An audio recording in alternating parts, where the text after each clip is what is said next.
The Merriam-Webster dictionary defines hate as an intense hostility and aversion, usually deriving from fear, anger, or a sense of injury, and as an extreme dislike or disgust. And these feelings are precisely how I feel about one of Fire Emblem's main characters, Eliwood. I hate Eliwood. And if you're new to my channel or simply haven't followed my live stream, which are live here on YouTube every Sunday, where I've tried to Iron Man FE7, you may wonder why I hate Eliwood so much. Well, let's just roll the tape and let you see for yourself.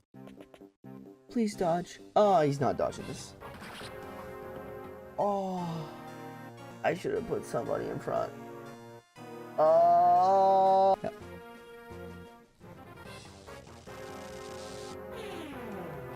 No, this can't be real. This can't be real. This cannot be a gentleman's agreement. Guys, come on. Why did we do that? Oh.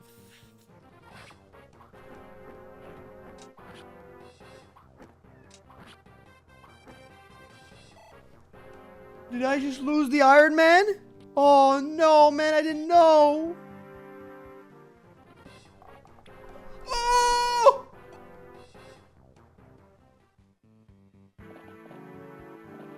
Oh no, he's not gonna do it again. There's no way he does it again.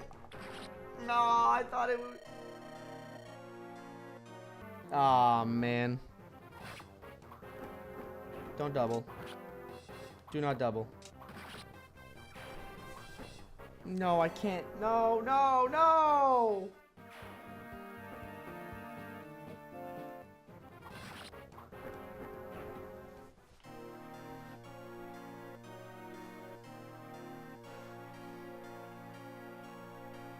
Yeah, if you're not fully aware of the rules of an Iron Man run, one of the most crucial aspects is that a game over equals having to entirely reset the run. So Eliwood, being a main character in that game, is a game over condition and has cost me a total of 5 full Iron Man runs. And a few weeks ago, Season 5 just completed due to yet another Eliwood incident. So you can do the math here. Eliwood has technically cost me 100% of my Iron Man runs, which has spawned in me a hatred for this character that rivals how I feel about Null. But all this hatred also sparked in me an idea to look more closely at Eliwood as a unit and proceed to do an in-depth evaluation of his overall performance to see why I hate him so damn much and why I believe he's one of the worst units in the game. And don't get me wrong at all, this is also a very thinly veiled hit piece against this unit I so despise. But let's ignore my personal feelings on the matter, and let's take the next few minutes of our lives to look at this mediocre piece of shit. So before we get started, I'd like to point out that I'll be talking about Eliwood specifically in a hard mode, whether that is his own or Hector hard mode. And despite my rage usually stemming from Hector hard mode, I actually think he is even worse in his own mode, since you have to have him deployed literally every map. That means you have to babysit him every map. At least in Hector hard mode, he can live his life on the bench where he belongs most of the time. But yeah, so we'll be talking about hard mode because when it comes to playing this game on normal, I genuinely believe every unit is usable and somewhat passable, so most of the criticism here won't really apply. I'll be breaking this video down in 3 sections. First of all, we'll make a comparison between Eliwood and his Lord contemporaries, that being Lyn and Hector. The former might be the bigger subject of comparison as the parallels are much easier to draw, but I think Hector being actually a dominant unit negatively affects Eliwood directly, but I'll get to that a little later on. The second comparison will be made between Eliwood and other similar units that join in the early game, and that will finally lead us into our third section where we'll examine where he falters within the larger context of Fire Emblem 7. So let's begin this show, and right now what you should see on the screen is Eliwood's starting stats. And at a first glance, look, everything is fine. These are very normal stats for a level 1 lord that joins in the first or second chapter of the game. And if you look at other lords from the series, you'll see that Eliwood functions very similarly to all of them stat-wise. But still, there's something about Eliwood that just feels too generic. And no, I'm not talking about his white bread personality, I mean in his stats. It might be that like all other lords previous to him, weirdly enough, he starts with 18 HP, or it's that all his other stats except resistance that is at 0 is at 5 or 7 point. It's kind of like he was meant to ride the middle line. And that fact becomes even more jarring when compared to Lyn and Hector. Quick aside, I will display Lyn's level 4 stats, where she joins without having done Lyn mode, so when she joins in Eliwood or Hector mode, for a simpler comparison. Since using her level 1 stat just introduces the idea that she gets Lyn mode training and possibly access to other stat boosters before you even touch Eliwood, but we'll get to talk about Lyn mode a little later in the video, since it is an important aspect to consider with Lyn, but again, we'll get back to that. All right, so both Hector and Lyn, unlike Eliwood, show a specific tendency at least. Hector favoring strength, HP, and defense, essentially feeling more like a tank unit, while Lyn has skill and speed over Eliwood, which gives her a Myrmidon-esque dodge tank niche. Eliwood's only shining light is his high luck, which is not the greatest stat ever. But to be entirely fair to Eliwood, luck on a lord is technically, in my opinion, the best place it can be, since luck provides crit dodge, so it shields you from getting an unlucky crit. And an unlucky crit on any other type of unit, you know, you at worst lose a unit, which sucks, but isn't the end of the world. An unlucky crit on a lord, if the lord ends up dying, you know, you have to reset the map. And if you're like me, you do Iron Mans, you have to reset the run. So you would rather have luck than no luck. And to probably no one's surprise, if we bring up the growths, it will tell a similar story to the bases. Eliwood never falling last, but never first. Wait, that's actually not true. He's first in resistance. I guess he can kind of be a mage killer. Yeah, being on top in res isn't much of a flex, as it's probably, in my opinion, the worst stat in the entire game. And I won't get into why in this video, as it goes beyond the scope of this video, but you can watch Akirasu's amazing video on the topic. It pretty much covers my entire viewpoint. Back to the topic at hand though, and you may be saying that at least Eliwood is never the worst at anything. He's a jack of all trade and a master of none. And that's true when both looking at growths and base stats. Eliwood is indeed never the worst. And while you're right in that statement, I'd argue that being a jack of all trades character that rides the middle ground in Fire Emblem is actually always worse. And to showcase my point here, we'll look closer at Eliwood comparatively to Lyn specifically. And the reason I'm getting rid of Hector is because I think we can all agree that Hector is just better. He's slower and has less accuracy, but makes up for it by being an absolute tank. Also, he uses axes, which doesn't bode well for one-for-one comparison, while Eliwood and Lyn kind of fill a similar niche, I would say.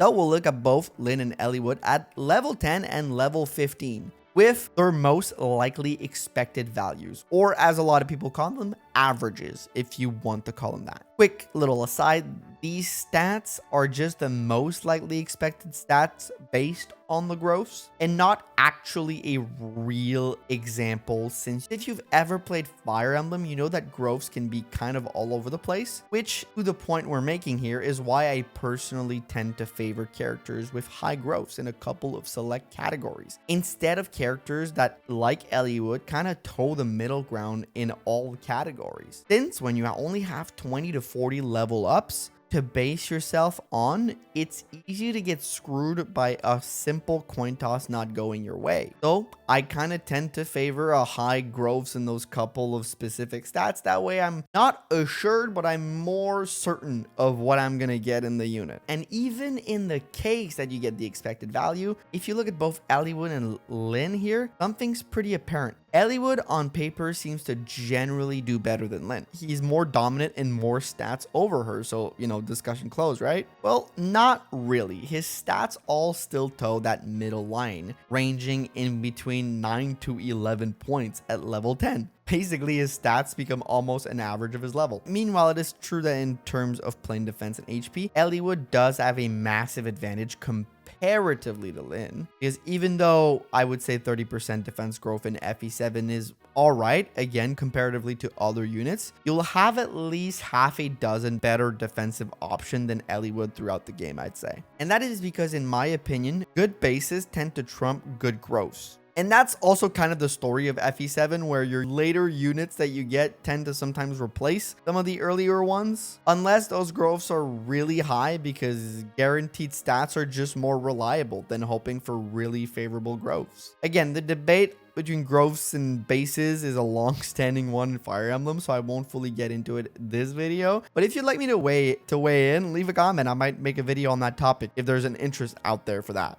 Lyn, on the other hand, as previously shown, has really high growths in both skill and speed of 60%, making it literally twice as reliable of a stat to base yourself on than Eliwood's mere 30% in defense. And on top of that, her 10 skill and 11 speed are not bad bases for this point in the game. So she kind of has that defined clear niche where she excels. Yes, she's more fragile and will die quicker if hit, but she'll tend to get hit a lot less. With that being said, let's take a more concrete look at what I've been talking about. So here, I put both Lyn and Eliwood going up against this soldier right here. And a little bit of context is in order. This soldier is this guy right here, which can be found on a hard mode on chapter 20. And this little guy has the following stats. The reason I picked him is because both Eliwood and Hector hard mode are pretty much filled with lance units by a larger margin in the early game, which is why Eliwood and Lyn tend to both equally struggle in that mode, since they have a clear weapon triangle disadvantage. He also kind of represents the quote-unquote lowest common denominator for a lance unit at this point in the game. There'll be a bunch of other ones that are better, and we'll do a second examples in a second. I'm just starting with this little guy here because he's kind of like the lowest you'll encounter, or close to. The reason I'm picking level 10, and we'll later do it with level 15, is because those are kind of where in between there that your units will be at this time in the game. Like if you train them, if you don't fully bench them, you're planning on training them, they should be around those levels ish. It really does depend, but I want to see how these averages translate in game.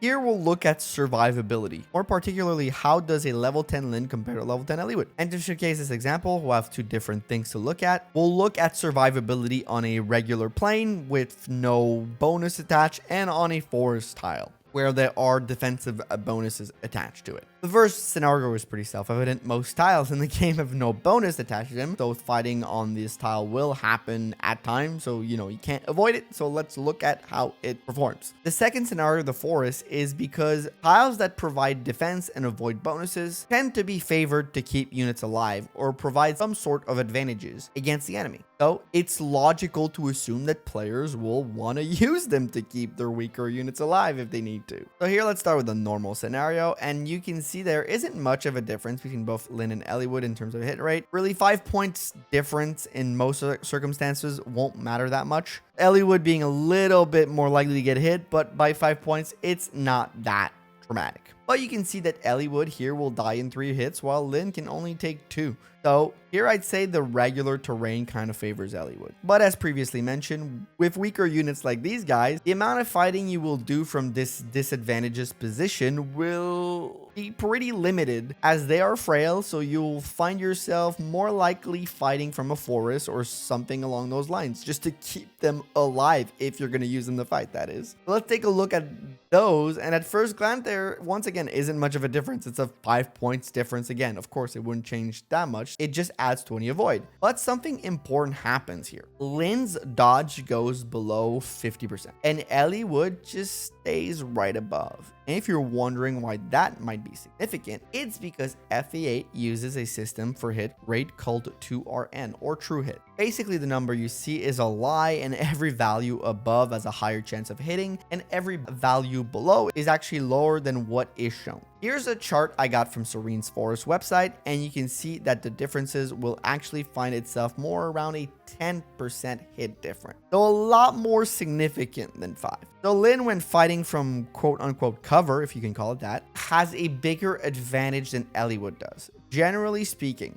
I also decided to showcase the same example here with the Cavalier that you can find right here on the same map as the soldier. Since the game throws a lot of these at you in the early stages, so it might be a more accurate representation deck you can find in the game. You can also find a similar spread of stats of Cavaliers that I found on chapter 19. So these are a more common type of enemies, I would say. If I'm being candid, at level 10, they both suck even on the forest against the Cavaliers. They will both get destroyed. But I did try to run it at around level 15, which is a little high, but you can also be a normal-ish level to find your lords at around this time in the game. If you're actively looking to get a collective level 50, you need on your lords to recruit Geitz over Wallace, or simply if you want them to be able to handle themselves and not need a babysitter. And here I was pretty surprised. I honestly thought Eliwood would look a lot better than he currently does in terms of stats. Those are still very low for level 15. 12 and 13 point being like the common thread there. It's, in my opinion, that's low for a level 15 unit. And when fighting the Cavalier on the wood tile, that difference is also way more apparent, as Lynn technically does increase her true hit above Eliwood by like 15%. That's quite significant, especially if you're training up your lords for the purpose of them being somewhat able to take care of themselves. You would rather have that lower hit chance. Eliwood, once again, still has way better defense. I will admit that. But, you know, as I mentioned earlier, the low-ish growth on that makes it that the likeliness of him getting that defense is up in the air, I would say. And once again, when looking at it for the on-paper differences, at level 15, Lynn does increase 1 point in skill and speed above Eliwood, and also starts catching up to him in luck, since her growth is much better. Meanwhile, Eliwood just kind of maintains where he is at. And don't get me wrong, Eliwood will have better survivability still, because defense is a little bit more reliable than dodge. But I do think his middling stats don't allow him to carve himself as anything unique or actually having a strength. He just kind of exists to be a little disappointing, to just kind of fall short of where he would be a little bit more dominant. Because if you think about it, if you gave him one more speed there, he falls below that 50% threshold, and that difference between becomes a little bit less drastic. He's just kind of that forever unit that exists at the middle point of like, he's 1 or 2 points away from being just good, not even dominating, just good. Now for the final thing I want to bring up in comparison between Lynn and Eliwood is Lynn mode, which I did talk about earlier, but I believe is the biggest factor for me when placing Lynn above Eliwood, let's say on a tier list. Lynn mode, even on hard, is relatively easy and shouldn't cause anyone any real issues. And this mode is especially well designed to train Lynn almost all the way to level 15, and if you want to push it, you can almost get her to level 20. But basically, the first 5 maps are mostly axe users, and then on the subsequent maps, for the exception of maybe 2 maps, there is a healthy amount of axe users still on those maps for her to train on. She can double most of them, and she does decent damage. Sometimes she will not want to take the hits, but you know, if you put her on stick her on a wood tile, and they basically almost can't hit her. And then pair that up with that most later bosses in that mode are weak against the Manikadi, it's pretty easy to get experience on her. By the time Lynn joins in Eliwood or Hector hard mode, if you went through Lynn mode, she is a kind of a pretty formidable unit that can really take care of herself. And on top of that, you do also get 2 stat boosters in that mode that none of the other lords can access. Unlike the energy ring or the dragon shield from Hector and Eliwood mode, where, you know, yes, you could stick him on Eliwood, but they are still accessible to Lynn. Lynn gets those 2 exclusive items, that being the angelic robe and an energy ring. And I can already hear you typing in the comment, but Kratos, they are a much better candidate for these items than Lynn. And while I can give credence to this argument, because there are, Lynn still remains a worthy candidate for these items, as the angelic robe makes her a little bit tankier on the health pull side and allows her to take 1 more hit from a lot of the enemy units once you reach Hector and Eliwood mode, making her survivability a little bit better. And her getting the energy ring gives her better strength to complement the good speed and skill, so they directly work to counteract her weaknesses. By the way, I think I need to remind you, look at the premise of this video. It's to make Eliwood look bad. So if you think I'm not petty enough to go through the entirety of Lynn mode for the explicit purpose to make her better than Eliwood, then you're sorely mistaken. I'm sorry.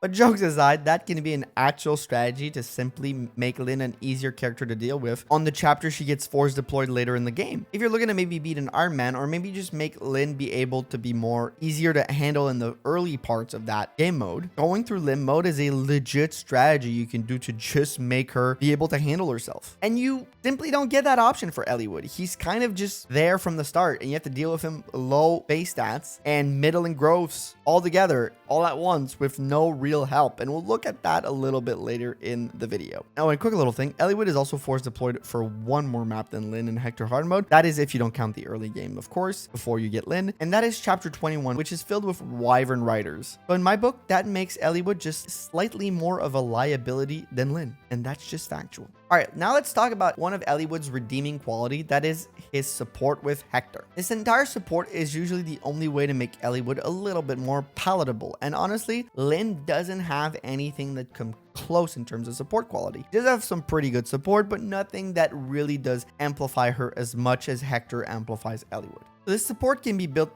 very quickly within like 3 chapters, and you get a decent A rank support that will make Eliwood generally better in terms of survivability with +3 defense and 15 more avoid. So nothing insignificant here, like some really good stuff. While Hector also benefits from these things, it really makes Eliwood go from terrible to like kind of okay. But there's a big intangible here that can't really be analyzed through stats and numbers. And it goes back to earlier when I said that Hector being such a formidable unit kind of plays against Eliwood a little bit. For the support bonus to proc in GBA Fire Emblem, you need to have each character at least within 3 tiles of each other. And how is that a problem, you may ask? Well, if you play like me, Hector will generally serve as a pretty reliable tank unit. Even though he's a game over condition, his defense is really good, and especially with that +3 defense, you'll want him to be pretty much in the thick of it. He'll generally not be in danger that much until the mid game, where he does fall behind, seeing that his promo is very late in the game.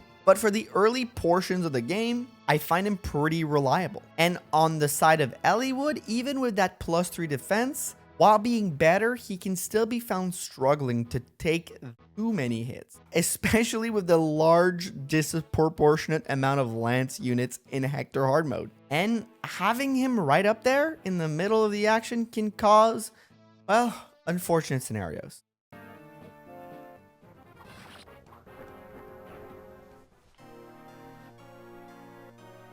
While keeping him a little further back isn't impossible, it still affects how you want to move him around Hector, making him a pretty easy target for the enemies if they deem him an easier target to kill than Hector or anybody around, which more likely than not on the front line, Eliwood will be. So all in all, Eliwood would rather always be a little bit further behind, but Hector doesn't really want that. And sure, you can always adjust your playstyle to keep Hector in the back lines with Eliwood. And you know, to me, that feels extremely disrespectful to who Hector is as a person. I think he would never forgive me if I kept him away from the action. But you know, that's just me.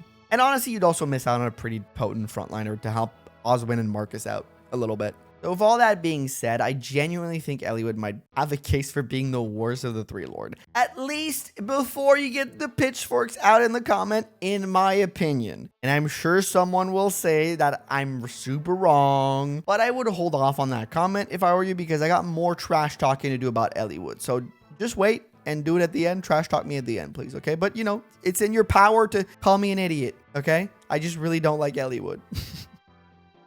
So in the case that you strongly disagree with me and you believe that Eliwood does have value over Lyn, well, let's take a look at other units that join around the similar time than Eliwood and who do a similar job to Eliwood. This point is especially true for Hector hard mode, as in Eliwood hard mode, at least he has the unique role of seizing maps and thrones and doing lord things, which is good. You know, at least he has that role, so he's kind of more useful. He makes himself more useful, I guess, with the caveat that he's your game over condition and always there. But the problem for Eliwood when comparing him as a combat unit in Hector hard mode becomes that in the first few chapters of the game, you know, you get a lot of good options for early sword units. And to make this comparison, I will not include Marcus, who could count. But, you know, of course, he's probably one of the top units in FE7 and a pre-promote. So, you know, Marcus will do a better job than Eliwood. I will also not consider any of the Cavaliers who can use swords, because once again, they have a clear advantage over Eliwood because they can use swords, they have high movement, and they can also use lances. I think it's quite evident that they are a better option than Eliwood, and they can do a lot of things that Eliwood just can't do. Now here we'll look at 2 particular cases, Yi and Raven, and honestly, just by saying their name, my argument should be obvious, but we'll still break it down. And as you can see here, Compared to level 10 to a level 10 Eliwood, their base stats, and those are their levels when they join, are either above him or very close to his averages at level 10. The only place he truly dominates both is in the luck department, as they both have pretty abysmal luck. The reason these two units look so good at base, it's because of hard mode bonuses. Both of them begin as enemy units, and in hard mode, the enemy units get bonuses to their stats to make them harder to deal with. But this same bonus applies to recruitable characters, giving them quite an impressive boon for early game sword options. And both of them at base level can easily compete with a level 10 Eliwood right off the bat. The reason I bring this up is because hard mode throws a few maps at you early on with limited deployment spots. Therefore, there's no real reason for Eliwood to even compete for those spots with any of those two characters or any of the Cavaliers for that matter. Since if you have a specific need to take out axe characters, any of those other units would do much better than him. So yeah, Eliwood simply does not compete in the same league as Guy and Raven. And by the way, this equally applies to Lyn. He also doesn't come any close to competing with these guys, but I would still put her ahead of Eliwood, as someone could make an argument that at least she can somewhat compete with Guy at level 10, but does join after him at level 4. So the only way I would even see her being in the same discussion is if you're using Lyn mode to farm the heck out of her. But then again, even if you do that, I won't be the one to put Lyn ahead of these two absolute studs. And the final thing I want to bring up in regards to why I value Eliwood solo has to do with the larger context of FE7 hard mode's early game. So usually in Fire Emblem, the first few maps are kind of designed to training your lords. You get a bunch of axe units, you can easily train them up, kind of like how it is in Lyn mode. Lyn mode kind of serves as that. But in FE7, Eliwood and Hector mode get a different-ish treatment. And the first thing towards that is something I've mentioned a few times in this video, and that is the amount of lances in the early game is pretty high. And this might not seem like the case from the jump, because when you compare chapter 12, here you'll see that in Eliwood hard mode, there's 4 lance soldiers and they're located top near where Hector spawned. While in Hector mode, you get 7 Pegasus Knights on the map comparatively. So clearly Hector hard mode is favored towards the lances, but Eliwood mode not so much right now. But when you start looking at the following maps, Hector hard mode remains this stacked with lance unit, but Eliwood hard mode starts joining it slowly but surely. There starts being a disproportionate amount of lance units. On chapter 13, for example, on Hector hard mode, there's only a single bandit from the jump, while 3 spawn from reinforcement. The rest of the map is mostly lance or sword units. While it isn't as bad for Eliwood mode, it's still a pretty solid split down the middle, where it's almost equal part lance, equal part axes, which are units that Eliwood would have an easier time to fight due to the weapon triangle advantage. Then chapter 14, whichever mode you're looking at, it's mostly lances for both. So I think you get the point that I'm trying to make here. But it doesn't exemplify that in the early game isn't really suited to allow a smooth training experience for Eliwood, unlike how Lyn mode is for Lyn. You have to work really hard to set up a lot of kills for him, and that point becomes basically mute. When you're at a point at setting up kills for units, why would you pick Eliwood when you can set up kills for Guy or maybe for Lowen? It will be worth way more your time to do so. If you're really starved for an early game project unit, heck, even Rebecca with the amount of flyers in Hector hard mode sounds like a better option as a training project than Eliwood, especially considering her strong affinity with Lowen and their pairing being really good for her and him. But again, you may say that in Eliwood mode, at least Eliwood is chapter 11, which is basically designed, like I said earlier, to help train your lord and make him a little bit more bearable later on. But even this chapter, while from a weapon triangle standpoint is well suited for Eliwood, there is a little bit of a caveat when it comes to Eliwood and fighting bandits in this game. And that has to do with his starting stats, which we touched on earlier. Unfortunately for Eliwood, he begins the game at 7 speed, which seems like enough, but isn't, because believe it or not, whether you're playing on normal or hard mode,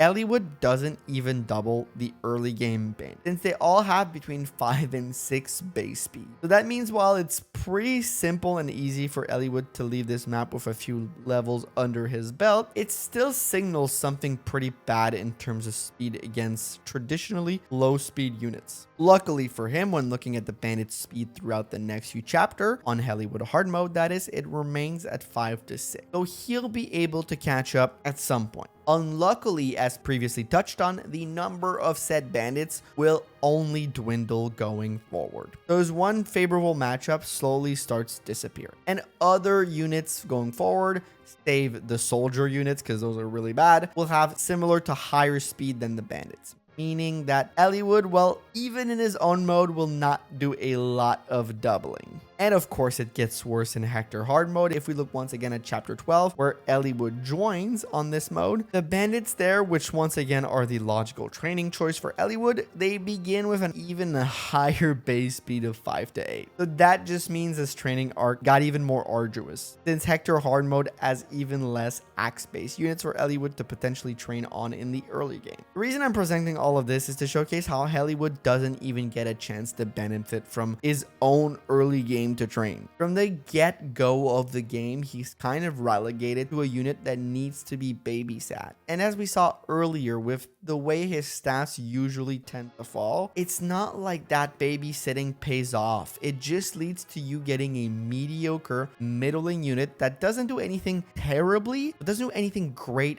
either. And if you're lucky, you'll just slightly outperform Lin in 1 or 2 stat lines. To me, that juice simply isn't worth the squeeze. So all in all, I hate Eliwood. And you probably do too, I guess, because you just watched me rant about how bad I find him for over 30 minutes. So, you know, if I think you made it this far, you should probably drop a like on the video as a fellow Eliwood hater. And I just want to make this clear. This really wasn't to convince anyone. If you still think he's a better unit than Lin after watching this, more power to you, and you're probably right. But this was more of a cathartic experience for me. At the end of the day, Fire Emblem, while it can be discussed through stats and numbers for hours, it's actually kind of a subjective experience to some degree. Yes, on paper, things can be viewed objectively, but the reality is that the regular experience that a player will get from this game usually comes from playing it once to a handful of times at best. So everyone will end up having different unique experiences with the games. Some characters that are traditionally considered quote unquote bad might turn out really good for some players, while other quote unquote good characters might fall off hard for another player. It's all in the beholder's eyes at the end of the day.